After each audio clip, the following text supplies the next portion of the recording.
This tutorial shows you how to display a clock directly on your desktop. First, click on the Widgets icon in your taskbar, shown near the Start menu.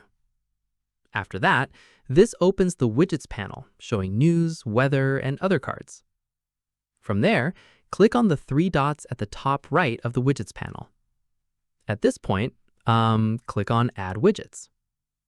In the next step, scroll through the list and look for Clock. Following this, click the plus icon next to it to add it to your Widgets panel. Once done, keep in mind this adds the clock to your Widgets board, not directly onto your visible desktop. From here, if you'd prefer an actual desktop clock widget instead, right-click on an empty area of your desktop. At this stage, hover over View, then click on Show Desktop Icons to make sure icons and widgets aren't hidden. Keep in mind, Windows 11 doesn't support classic desktop gadgets like older Windows versions did, so a full on-desktop clock usually requires downloading a separate widget app instead. Finally, click on the Widgets icon anytime to check your clock and other cards from the panel. And that's it.